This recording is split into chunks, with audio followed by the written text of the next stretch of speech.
Welcome to the Style and Vibes podcast with me, Michaela. I'll be giving you the inside scoop on music, fashion, culture, and more from Caribbean celebrities and tastemakers across the globe, pushing our culture with authenticity and, of course, style and vibes. Hello, everyone. Welcome to another edition of the Style and Vibes podcast. It's actually our last podcast of the year. I know I just came back, but we're already ending 2022. And although I haven't been podcasting, I think I wanted to take some time to just recap some of the things that we as a collective people have been talking about all year long. I like to do a recap at the end of the year and start the year off with some trends. But we'll do that in another episode. So for this one, I am joined with Alexandria Miller of the Strictly Facts podcast. You guys know she's of the Breadfruit Media family. So welcome back, Alexandria. Thank you for having me. I'm glad to be back. Always happy to have you because we always have a good time. So I know there is a lot going on that I haven't even touched on the podcast. So definitely love to hear all of your perspectives, but we kind of got to take it all the way back. I feel like at the beginning of this year and coming up on the end of this year, like people like to do like a lot of binge watching, right? So I remember coming back around in January, and everybody was talking about all the scammer series that were on Netflix, and I feel like social media was just on fire about the Tinder Swindler and Mm-hmm. Finding Anna. Have you watched those at all? Any of Yes, those? so I distinctly remember watching Tinder Swindler and needing to go to my bed, like on the couch, no longer on my bed, because I was like, I need to finish this right now. I need to see the end. So I definitely think I agree. It took a whole new turn to, we talk about choppas back home and the whole choppa thing, but this was a whole next level of choppa. So I was like, wow, I don't know. It almost seemed unreal to me, honestly. That's what I thought. I think, especially like we as Jamaicans, we hear about scammer culture as a whole. We also hear a lot about like the Nigerian prince that sends emails Hmm. and all of that, like all of these crazy things. But white people is out here scamming too. Right. And doing it way better, clearly. And getting away with way more money and getting Hmm. away with just completely faking everything. I think what was so Yeah. interesting, and people became enamored with these characters. Yeah. So the Tinder Swindler, if you guys haven't watched it or are unaware, it's basically about a guy who pretends to be the son of this like diamond dealer, I believe. Yeah. Um, and he basically swoons women in like these lavish um places. So he uses the money from his previous women to attract the new woman, and he somehow is always between deals, and it was just crazy. So the guy ended up like nothing really happened to him. So, the Tinder Swindler was a documentary about all the created by the women who he scammed, Hmm. and basically they were telling their story and people were just like could not believe. The Finding Anna story was about a woman named Anna Delvey, I believe is her name, and she also fooled people in high society that she pretended to be someone that she wasn't in order to get by. I feel like she has some money, but I don't know if she had the amount of money that perceptually she was carrying on. And she wanted to create this foundation, and she ended up getting banks involved, and there was a whole story. Like, I was so intrigued by the entire stuff. I'm like, yo, she really scammed all these rich Yeah. people into thinking that she was part of their society, and it was crazy. I'm just like the whole time I'm like, "Oh my god, I don't know if black people got away with this." No, Absolutely not. We know for a fact it wouldn't happen, but I know, and I think social media was just on fire. Like, I think that the Tinder swindler guy, he started actually doing like shout outs for mm, people on. I'm like, why I are did we see that. paying to Right. encourage his scammer behavior? But I don't know. I do you think that as a culture, even like our obsession with like these stories of people who get away with doing things that are bad, like what are your thoughts around that? I mean, it is a little toxic, right? I think if it was it also, to me, sometimes I think we have to think about who it's benefiting and who it's hurting. And if we delve a little bit deeper, I will to say for in the case of the Tinder swindler, I think the women getting together and telling their stories was really impactful, right? It could have definitely been sort of the other way around. But I do think it is a little, it's not probably the best part of our culture, just on a whole, to think about these sort of terrible experiences that people have gone through, and how that affects them. And I think part of it too is like we're like, oh, but these people already got money. It was, a little bit of money off the top of the but a lot of people like it's still a horrible experience that people have to go through.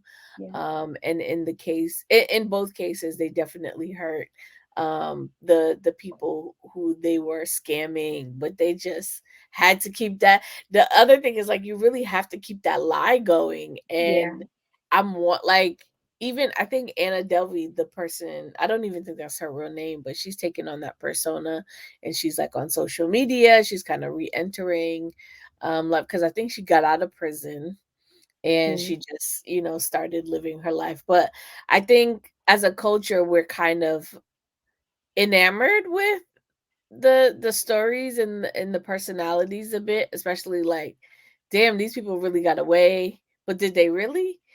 right. And I And then think they there's the other half of it where you're like, these people must be dumb to have fallen for, but it's so easy to.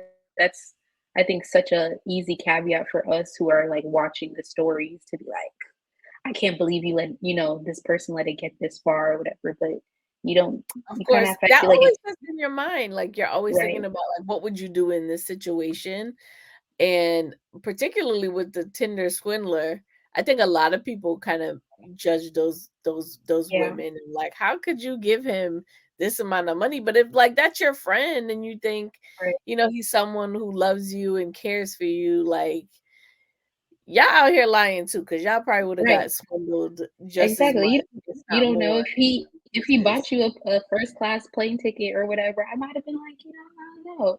So Yeah, he you like he know must for have sure. some money if he's buying Right. me these things. Right. Yeah, so I don't know. I guess yeah, it's crazy. I try to lead with compassion when I listen to those things. I'm like, let's not victim blame and all of that stuff. So That's a good position. That's a great position. So coming off of that, I think, in the other angle is I just feel like there's been so many stories around Black women mm, either dying, kidnapping, just kill like it just feels like a lot. Have you felt the same this year? Like I felt like almost like I can't see anymore. It's disheartening to be yeah, completely honest, and it's almost like you're trying to protect your peace a bit. But there's some like high profile things. Like I remember hearing about the woman who was killed in church in Trelawney, and then the two influencers from Jamaica. And I'm like, these are public spaces, people who are really visible, and not in a bad way, like they're just kind of living their lives and they're no longer with us. Like what are your thoughts, and how have you kind of perceived that? definitely. I mean, for one, I think it's was it especially I think from an influencer space this year and looking at Donnelly Donaldson and Slickiana in Jamaica. But it's sad enough to say, like sort of never ending. And I think we go through these cycles where there are these names that are hashtagged or protested, etc. And then it kind of may die down for a little bit, but then it rises back up. So while I definitely do agree that, especially for some of the names that and the losses that we suffered this year, it almost feels never ending to me in a way. Mhm. Especially when we think about the crazy rates of gender-based violence and of femicide in our communities. These are just really issues that I don't know. I personally don't know how to fix them, right? But they're systemic problems that really need changing because to if we sit there and just were to sit down and go through all of the names of the losses that we've had, it really is extraordinary. Do you think that even especially with the socioeconomic impact of the Mm. last few years, that those things have increased? Yeah, there's definitely been reports, and not just, for Black women, but even like children, et cetera, the Mhm, impact that COVID has had, even if we're looking at children, there have definitely been reports of how, like schools were a safety net for students, right? Who got to maybe escape temporarily their whatever family challenges that they were having. And so mhm, you know, due to COVID and everybody being home, clearly that was out of the picture. So I definitely agree that socioeconomic status, COVID, definitely has, I'm sure, spurned the rates of violence significantly. But again, we can sit back and go all the way through history, more or less, right? And it's definitely a hard thing that we haven't overcome at all. yeah, I think for me, part of what also plays on that is all that news is so accessible so Hmm. easily, and it's in your Definitely. face. I think there was a time where a lot of that stuff just lived on the news, but now Right. the news is really creeping its way into social media because Hmm. that's where the eyeballs are.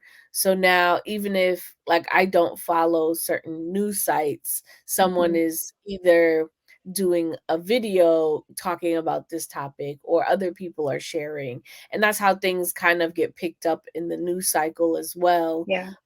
Social has played a big part of not only highlighting these issues, but really catching people and the timelines. I mean, if we think about even most recently, the Shanquella Robinson Hmm. um, case, which and all of these cases are still in the works. Nothing has really been resolved.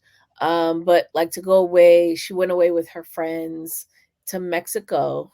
I say friends very loosely Right. because they ended up in a situation and allegedly killing her, as some of the evidence is pointing to her getting into a fight while under the influence, like, she couldn't, and the videos circulated very quickly, and, you know, we're in the generation of everything is recorded, like, so even if they hadn't recorded it, I feel like there would have been something, but to be in that situation and record it and share it, and it's just like, what are we doing? Like, you're definitely going to get caught out in these streets Right. recording yourself doing these things, and even if you think about, like, even cases with men of like celebrities, you think about like um the recent all the recent rappers that have died in the last 2 years. It's just Yeah. like it's crazy, and everyone is so quick to pull out a phone and just record things that it also gives a lot of evidence to the story. So these stories kind of have evidence that, previously took a long time to really solve. So I Yeah. think that that is going to kind of increase a lot of at least convictions or at least help with Mm. evidence. I agree. But I it's think just sad. the technology piece is a double-edged sword in a way because, historically we never like the way that the news was shaped, unless it was in a particular racial direction, maybe, our stories wouldn't, there's have been the studies on like when Black girls go missing versus when white girls go missing, who ends up in the news versus who doesn't. Um, so I think like the technology piece, there's obviously important. It's definitely been important for our awareness, but Yeah, I definitely agree that there are times where I distance myself and will unfollow or mute or whatever at a certain point because it does become a lot, and there is definitely a need for us to manage our mental health.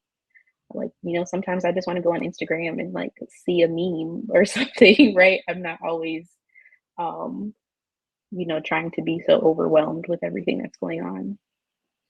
Yeah, I think even mental health has been a really hot topic of not Mhm, just, everyday people, but just in general. Like it seems to be a huge buzzword, especially, working, having work-life balance. The more we're doing more, we're engaging more, and we need more time to disconnect. mhm, So I think the conversations around what, mental health really and truly looks like and how you kind of take care of that. I think some of those stigmas are kind of coming down, but we still have a ways to go. But I do think in the last, especially with COVID, it has really exacerbated the idea of what mental health really is and how to adjust and take care of yourself through therapy, through, counseling, through, just taking the time and being mindful.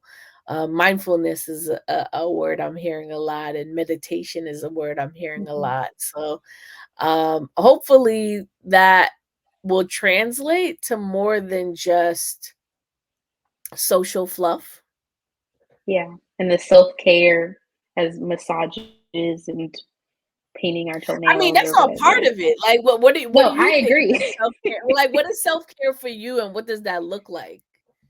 I mean, I think until very recently, it has been it seemed as very like a spa day thing, or at least that's how I think it was maybe presented on, I don't know who I'm following or whatever, that it seems like it's you go to the spa, you get a massage and do your toenails and which is definitely a part of it, but I don't think A, that is all of it, and B, at least for not everybody, that's not financially feasible for some people either, right? We have to find our own ways of de-stressing. We have to, like you said, maybe it's therapy or whatever, in the same way that we would go to like a physician to, you know, get our bodies or whatever checked out. We also have to do the same thing with our minds.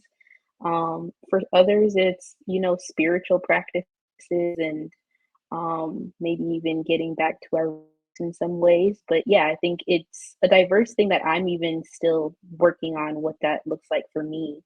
And having to like maybe set routines for myself or get away from the computer, I think has been a big one for me. Like just, unplugging and going for a walk and maybe not even like bringing my phone or whatever. So I think it's largely individual, but I think we have to sit with ourselves really seriously and figure out what it looks like. Because maybe one week it is the massage, but maybe the following week it's like, you know, taking a day off or taking an hour off, right?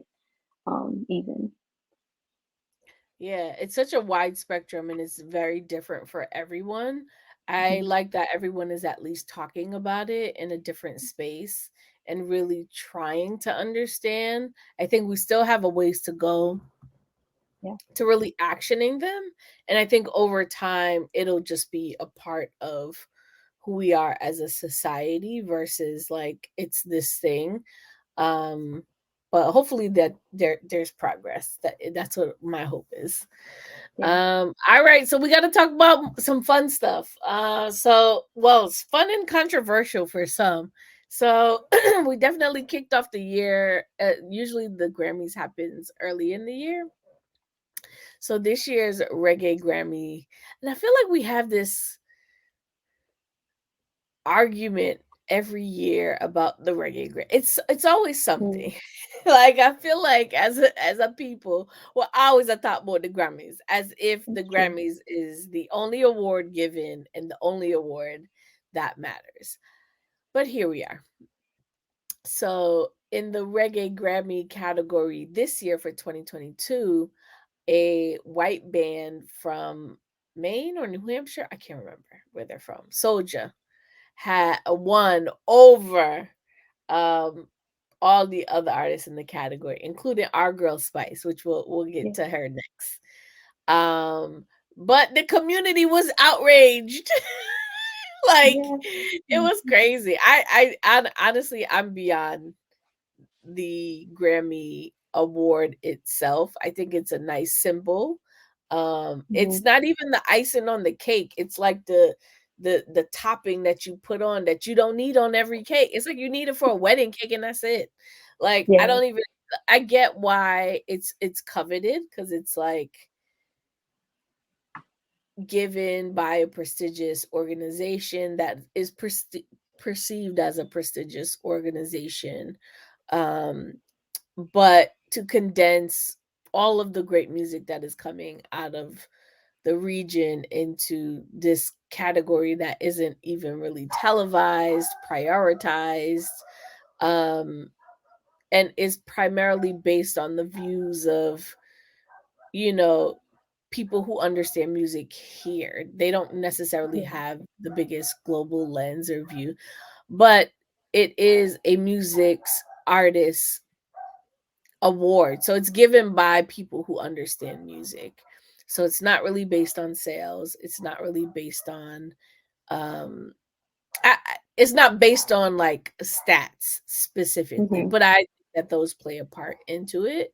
But I think the outrage really came from no one really in our community really knowing this band. So I think that that's really where it there's a lot of conversations around it, but there were just as Mhm. much support as there was, backlash, if you will, on the win. What were your thoughts? I mean, I always start with like the fact that the Grammys isn't ours, right? And I mean that in a Caribbean sense, I mean that in a black sense, I mean that I almost in a sort of, I guess, pessimistic view am like, can we really what are our expectations of things that are ours, right? If it was, for instance, a Caribbean award ceremony, right? We would expect and that was the outcome, then I would almost be like, okay, this is really outrageous. But I think, especially to your point, like the award isn't even televised. Like I'm always like on Instagram trying to figure out who the winner is because we can't watch it online. And so I definitely rightfully understood the outrage and don't excuse the outrage in any instance. I just was like, I maybe don't even expect anything better in a sense from them. But I definitely do think, and maybe this is me like transitioning into this year's nominees. I was, for one, I thought it was great to see a lot of new artists on there. Maybe now I'm jumping. So I feel like on one hand, we have Spice being nominated last year, which I thought was great because we're Spice. I'm a Spice fan or whatever you want to call it. But also that to me, I guess, raised questions about what are we lumping into this reggae category, right? Mhm. Um, we would from our community sense would call Spice and Spice's music. She's a dancehall artist. So are we just lumping anything, from the Grammys perspective? Are they just lumping anything that is of the Caribbean or whatever into this category?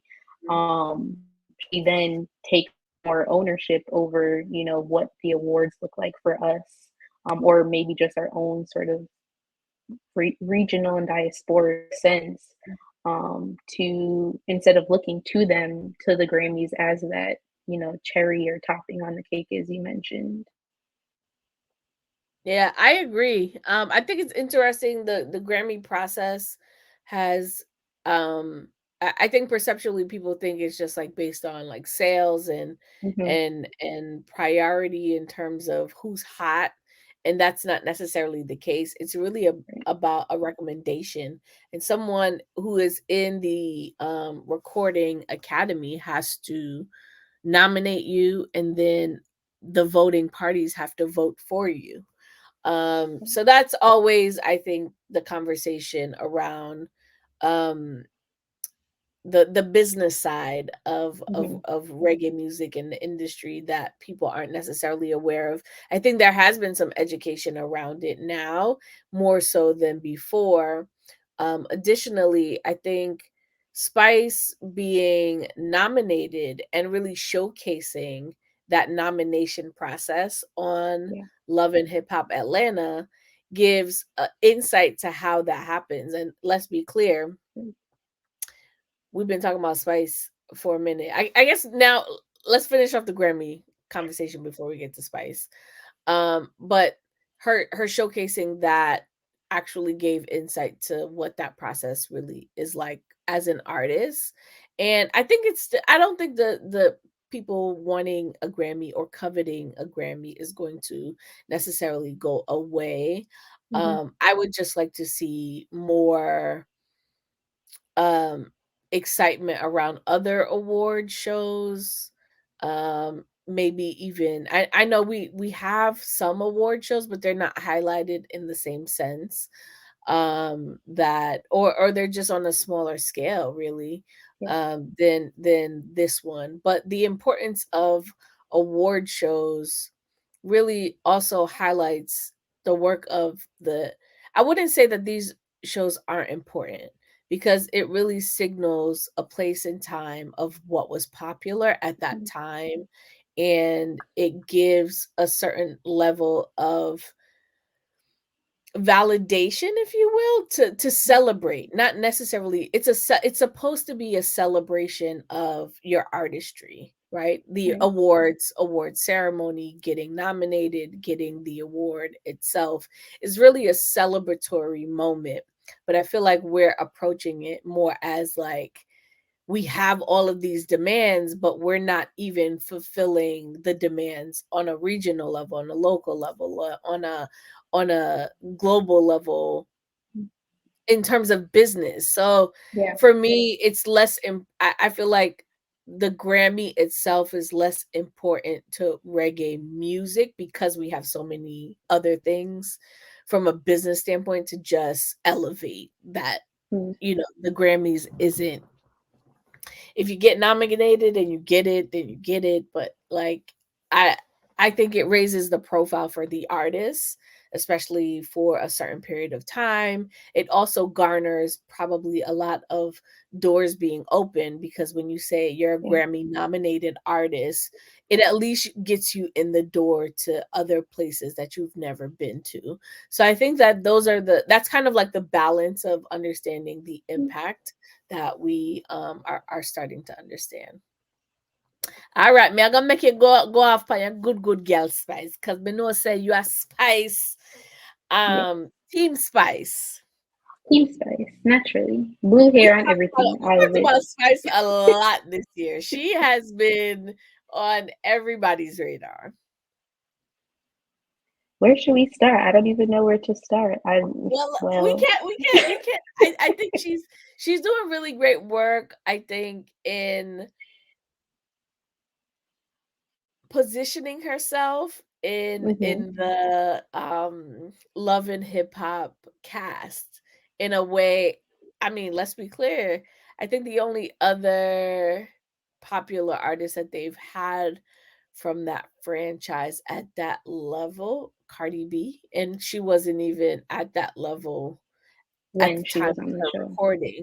Yeah. um I think on this is like her second season in the cast, maybe second or third. But I think this season really highlighted how big and how important she is to the culture.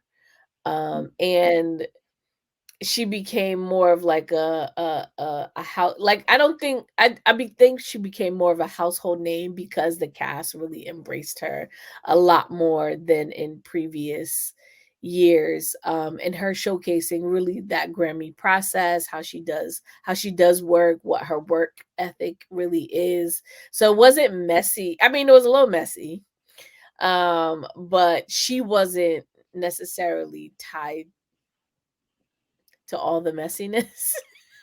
But she was a little bit. And she's been able to really maintain the success that from that Mhm. show all year. And she really does a good job at positioning herself from a social media standpoint, connecting with her fans.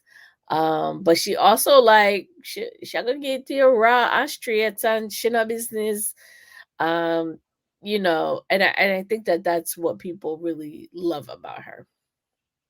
Yeah, and I think, I mean, just the way that she's always showcasing our culture in a very proud way.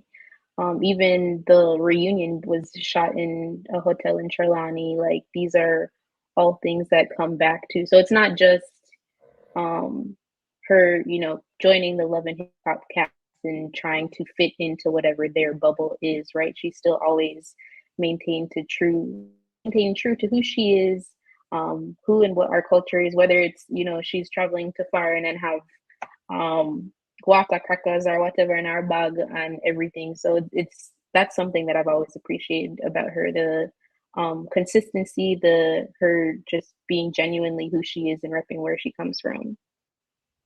Now she also came in some medical issues not too long ago. She deleted all of her before, like, took a hiatus and kind of said she Mhm. wasn't going to be on social in a while, and then there were rumors coming out of the Dominican Republic about her having cosmetic surgery, and I think she was having some sort of health issues. She hasn't personally come forward. She's made a statement, or her team has made a statement on her behalf. I don't know. But it also um I think what she didn't really state anything about the procedure. She just stated that she had a procedure. She didn't necessarily clarify if it was a cosmetic one or not, and something went wrong. And that's kind of the story that we have. And we wish, nothing but the best in terms of health and strength. And I'm sure we'll see her back soon, but we haven't seen her since. What were your thoughts when all of that happened? I mean, I was as Team Spice, I was naturally like, what is happening? And if it was true, I think one thing that I also took away from it was all of the other artists who were posting in sort of like support of her, right? There was this very widespread social media concern from several other artists expressing that like they hope that she's okay. They don't like, do we need to fly her? Do we all need to pitch in and fly her to somewhere else? Like, and I think that was really interesting to me to see that, you know, whereas sometimes, especially I think from a music industry standpoint, it's always like who's in war with one another and, me and this one are not friend and we didn't do this song and this song, whatever, together. But I think that rally cry of us, whether it was, fans and Team Spice or whoever, or Mhm. also artists on a whole, just really expressing concern and support for her. It was something that I thought was very counter to what we usually see in the music space, but one that was, especially for who Spice has been and how long she has been in this industry, one that was well deserved. Yeah. Well, Spice, we wish you nothing but the best. We want to see more from you in a 2023.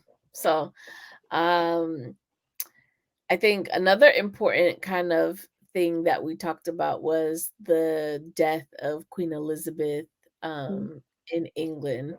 But of course, there's some controversy with the crown, of course, because she still has it's complicated, right? Because for some, what the queen represents is, royalty and homage and, structure for a lot of the colonies. But for a lot of people, that isn't really the case. And I think that her death, because she lived such a long life and she was the queen for such a long time, she has had such a wide experience. So, like, my grandmother, Mhm. God rest her soul, experienced a different queen than I did. And Right. it wasn't until her death that I recently understood how big and how important the family is. Like, although they don't have any political power, they still have a political presence, Mhm. if that makes sense. And it's something that I think living in the States and growing up and doing school here in the States, we don't learn as much about.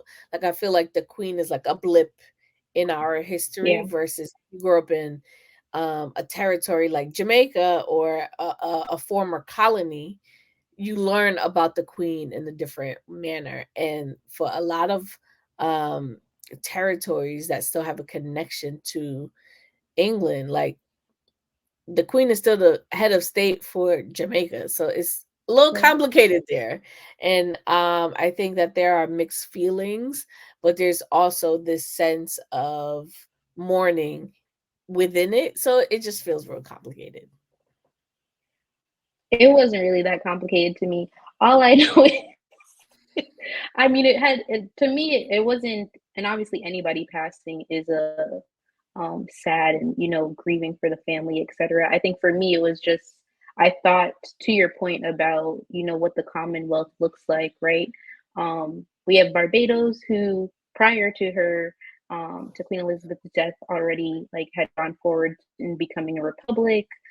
These are the republic conversation is something that several islands have always toyed with, um, for those who are not currently republics, right? And so for me, I was like, okay, is this maybe the point where I think there are eight left in the Commonwealth Caribbean who are not republics or who are still part of the Commonwealth, rather. Like, Mhm. is this the moment now that we're finally going to push this forward? Whether, and I don't know if it took her passing to make that really a realization or not, but it was one that I think has been on the sort of books on the docket or whatever for several decades. Yeah, yeah, I agree. I'm curious to see how it turns out, and we still feel our way about Megan. Right. So I did not. That's I, not I'll, even I'll what I Diana will feel our way about. So we're gonna leave that one right there. All right. Well, we got to talk about the slap heard around the world. Oh no. Alexandria, I how was will very exhausted about it. I was exhausted. I feel I like was like, everybody was exhausted. I almost was just like, do I need to put this on the list? But I feel like we have to put it on the list because it's something that we like legit talked about for a long time.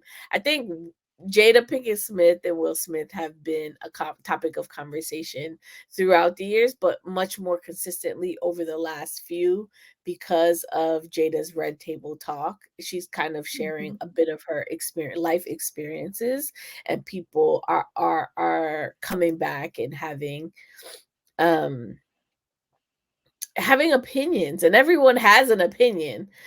mhm, And even more so with social media, like all you need to do is like pick up a phone and do a green screen and you're a reporter all of a sudden. A reporter, an expert, have an expert opinion, and it just becomes a lot. But on the Oscars, to so the backstory is on the Oscars, Chris Rock made a joke about Jada's mhm, hair. And for those of you who don't know, she has alopecia. She shared her journey with that. And so Will proceeded to cuss Chris Rock out from the audience. We all heard it live and thought it was a joke, but then proceeded to go up on stage and mhm. smack Chris Rock, which we were all shocked. And I think unanimously we were like, what the fuck? Why would you do that? Yeah. And I don't know, it just felt like a spiral moment, like, ooh, it's like one of those moments The that you memes, the wanna memes were turn away crazy. from it because you're Yeah. just like, what is going on here? What were your thoughts around that? I agree. When I first saw it, I was like, "Oh my gosh," like, but I think it got dragged out way too long on social media. I Yeah. yeah, very quickly, I was like, "I'm tired of opening up whatever app, and this is," and then, then you have the meme siege where, like, we're just turning faces into different I was like, "Okay, I'm over it now." But then Mhm. it also spiraled into conversations about Black masculinity and anger and violence, which to an extent, of course, I thought were definitely necessary, but I was like, "Okay, these are also problems that have existed in our community prior to the slap heard around the world."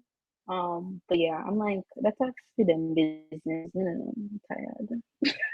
Yeah, and actually I had before that, I had just listened to his book, Mm, that had come out the year before, and he in the book, he really talks about, his perception of himself, and, I think that that gave if you read the book or you listen to his book, he talks a lot the I the theme of him perceiving himself as a coward comes up a mm, lot. So when I saw that, I was just like, "Oh my god." He probably just felt like that was a moment for him to stand up for his woman.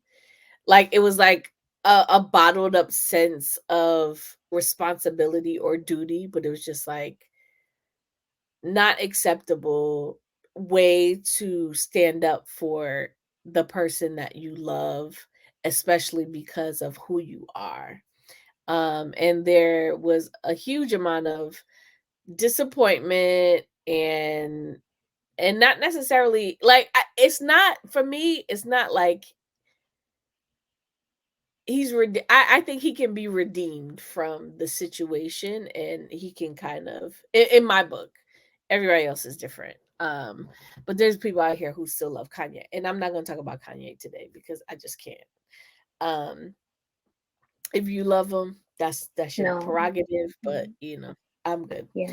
um But I think that the idea of just this pressure, like, it just felt like it built up, Mm, like, I don't think it wasn't this one thing, and I feel like yeah. sometimes we give grace and I just give grace and space, Mm, like, go handle that. I'm giving it to Kanye too, like, go deal with whatever it is, I don't know. I just can't participate actively mhm, in destruction, demise, or like I don't know. It's just not my thing. But I'm hoping I know he has a new movie out called Emancipation, which I think is on Apple TV. Um so it's the first time that I've really seen him start to get back to acting and the work that he loves to do. So Will, don't be slapping nobody, all right? true. It's crazy. I don't know. It was just it's something I've never seen on television. Like, that's That's crazy. true. Yeah. We came up in yeah, it was crazy. It's crazy. So on to other award shows. I was pleasantly surprised when the BET Awards did the Pass the Mic with Yes. all the 90s, early 2000, I think it was 80s and 90s mostly. Yeah. And early 2000s? Yeah, because it ranged from, like, Shaka Demus and Pliers to Sean Paul. Mhm.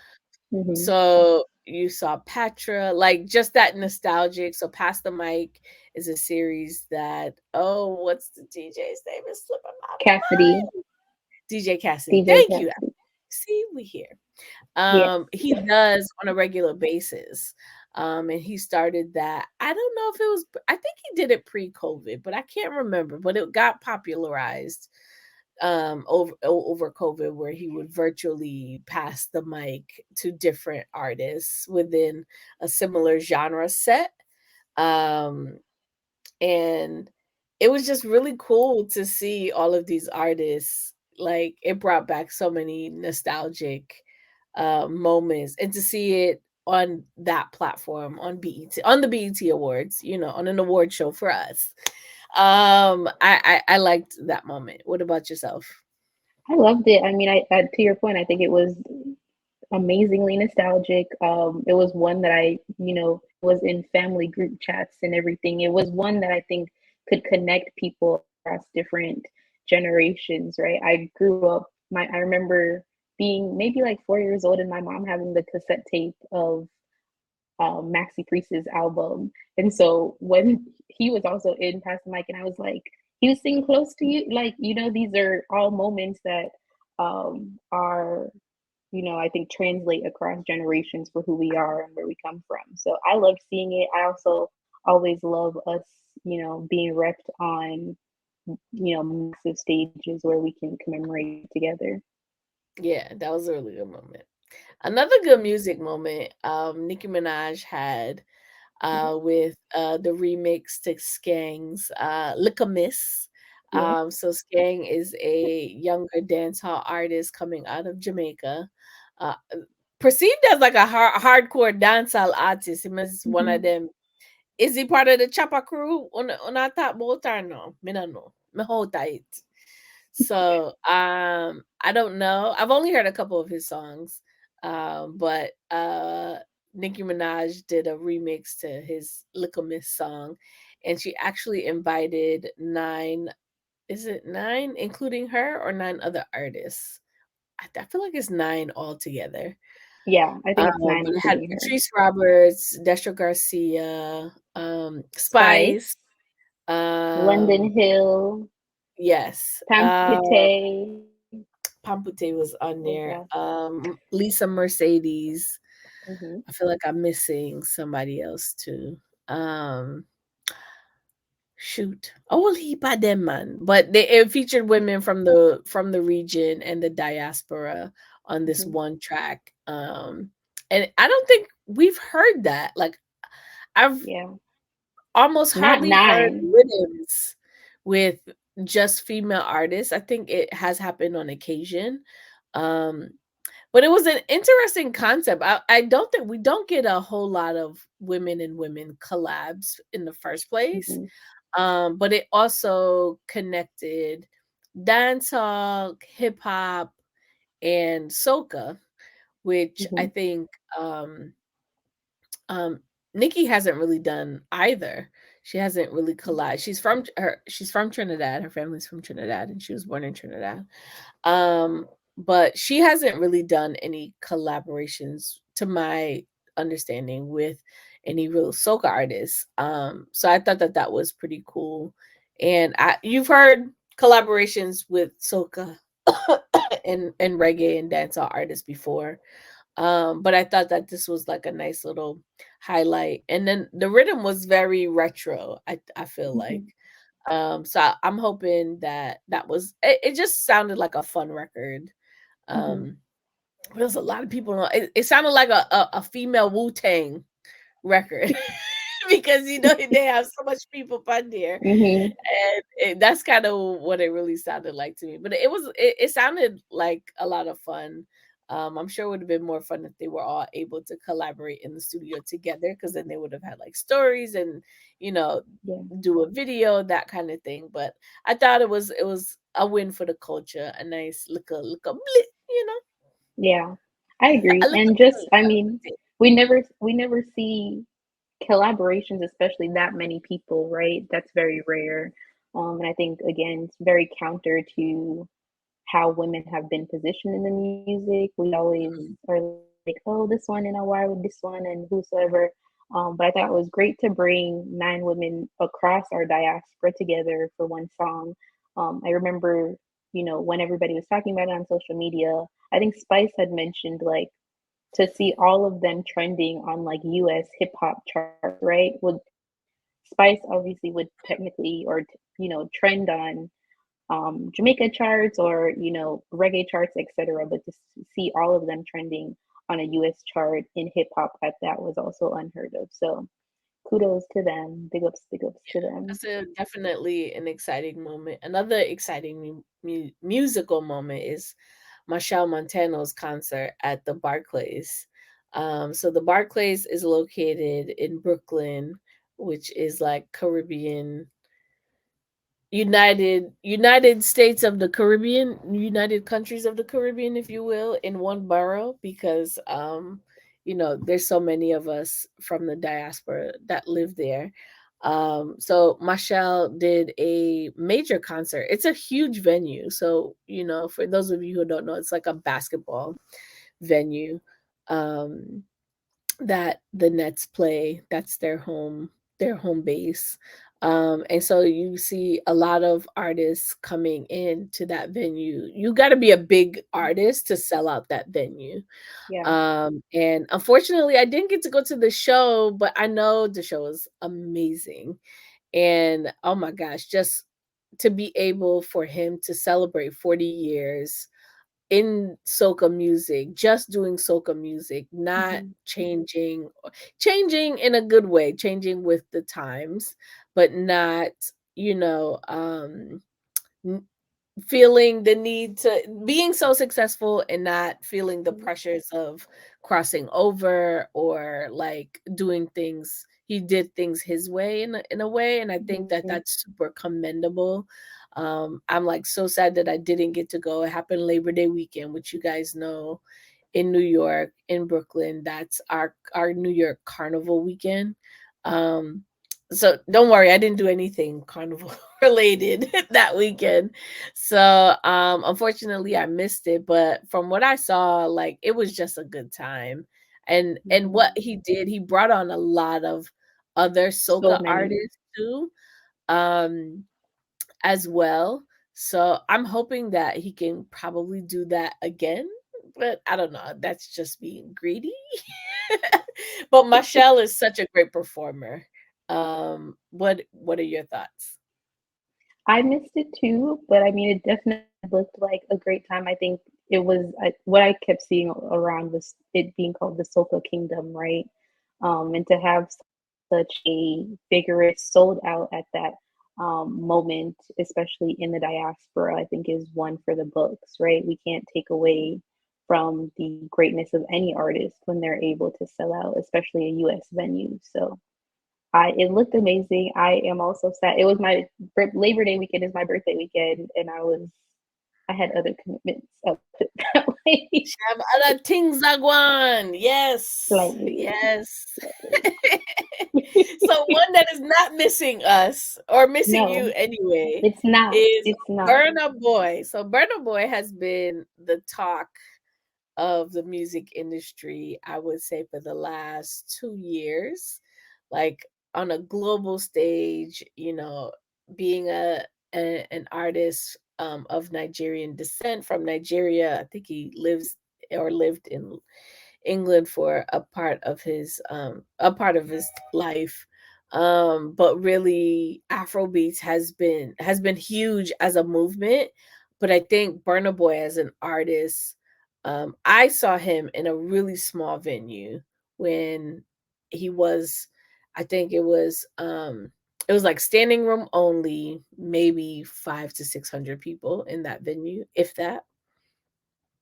So to see him go from there to seeing him in Madison Square Garden, it was a great moment for me. So I saw him at Madison Square Garden earlier this year, but the man them a touched down in the Yeah. Caribbean people them. So he has already gone to Barbados. He did a really, and that's unusual. I don't think we've seen an artist of his magnitude from Africa coming to do a concert in the Caribbean. That's, I think. Don't quote me. And If I'm several wrong, at let me that. know. Hmm? And several at that, right? It's not just one and he fly out and Yeah, gone. so It's it's almost several. like a mini tour, if you will, and a lot of people Yeah. don't tour the Caribbean if you're not a Caribbean artist, let's be clear. Um, you know, as a festival destination, I think people come there and see artists, but I don't think artists have seriously toured the Caribbean who aren't of Caribbean descent, if that makes sense. It made it like kind of a priority. And I feel like whoever is the promoter or marketing him in the space, he's already done Tobago, a festival in Tobago. There was some drama about the Creole Mhm. Fest, around his really late, a 1 day late appearance. And he's now going to Trinidad and Jamaica. So you're going to be catching the Jamaica show, and the Jamaica Yes. show has Popcorn and who else on there? Can't Lila remember. Ike, who I love. Lila, Lila Ike. Lila is on there. Okay, Mhm. okay, me like it. Me like it. That took a nice. That took a Yes. nice. That's so. And he's gonna be performing at National Stadium. Mhm. Yeah, so that's gonna be a nice time, and I'm hoping. I saw the footage from like Barbados, and I'm hoping that you guys get that vibe. Yeah. versus Dominica. Just saying. I hope I hope so. he's Yeah, on time. Well, yeah, Jamaican people stay a ways, so if I'm not there, they are, I'm extra late, and we late, uh, it not gonna work. But I think yeah. what's really exciting about him being in Jamaica is, I think his DJ skills reminds me a Mm-hmm. lot a lot of dancehall artists. So it's kind of what drew me into him as an artist years ago. So what are you looking forward to in the What I concert? mean, I think first off, Last has taken over. Like that was everybody's song. Anywhere me I walk, anywhere me I go, that's what I was hearing, whether here or in the U.S. So when But I went to his concert at Madison Square Garden, he had just he let us hear it at that but it point. hadn't. So it Okay. hadn't hit. His album hadn't dropped. I literally have the little button that says "I love Burna Boy" on it because they gave it out with like a little QR code to pre-download the album that was Mm-hmm. coming out, and so he premiered it at that concert. And then for it to have such a huge success in this year, along with all of his success in the year, I just had to insert that there because it takes a lot for a single to kick off and to go to be what it is currently. So what are you looking forward to? I mean, I think there are obviously you have the collaborations, right? So he has a song with Popcorn. Popcorn is obviously a part of the show, so I'm sure that will be very nice and festive. I mean, I'm just excited for the moment. I think there are those moments in music, in culture, where you're like, wow, if me didn't know, or, oh, I wasn't alive when this, whatever. So I'm just excited to, be able to go and enjoy it with family and friends. And, I mean, love, obviously, as we said, love his music, love Popcorn's music. Also excited. This is, coming out later than the recording, but announcing of Lila Ike, I think, is an amazing part of joining the show as well. So just diversifying who and what we know Caribbean music to be, and everybody Mhm. deserves a seat at the table. So we can all work together, not even just as a Caribbean people, but as Black people in the industry together and collaborate. Absolutely. And I think that there has been so much conversation around Afro beats and dancehall and Mhm.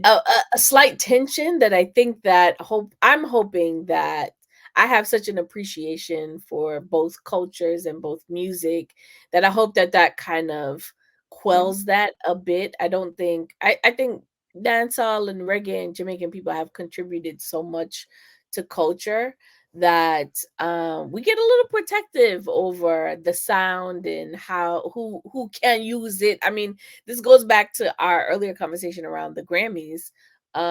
It's that protective of the cultural relevancy.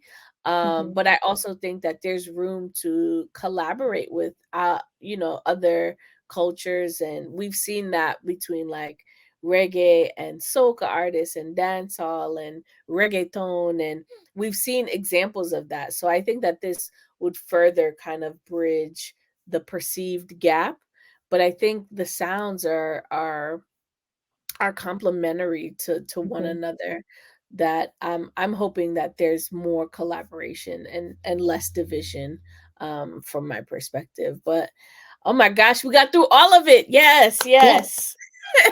That's did it. amazing. Oh, so I think what I'm gonna make sure that you do is do all your Instagram stories and then let us share it on Style and Vibes. You can do I'm like okay a with little that. reel for us and take over. I would love that because that would be amazing. Because I know the show it's a go different. You're gonna see the Yeah, peanut man. You're gonna get your yeah, soup. You're gonna get your yeah. corn. You're gonna get your jerk chicken, and you're gonna get your soft drinks, and you got a whole lot a different kind of vibe. So I'm totally Mhm. jealous, but please enjoy for the rest of us. I will. Me love a stage show. Anyway, stage show, then me did it. So I will happily share the pictures, the video, whatever. Hopefully, I will. I'll try to. Absolutely. And there's so much that we didn't get to. So, I only have a short amount of time and this isn't even that short of a time. I feel like we're like Mm. punching an hour. But it's always good to just kind of take the time to reflect. Hopefully you guys enjoyed. Thank you so much, Alexandria, for joining me on this episode. Until next time, later, my peeps. Later. Thank you, Michaela. Thanks for listening to the latest episode of the Style and Vibes podcast. If you like what you hear, and I know you do, share it with your friends and family. If you want more, make sure you visit styleandvibes.com and follow us on our social channels, Twitter and Instagram at Style and Vibes. Until next time, Leah Tommy Peeps.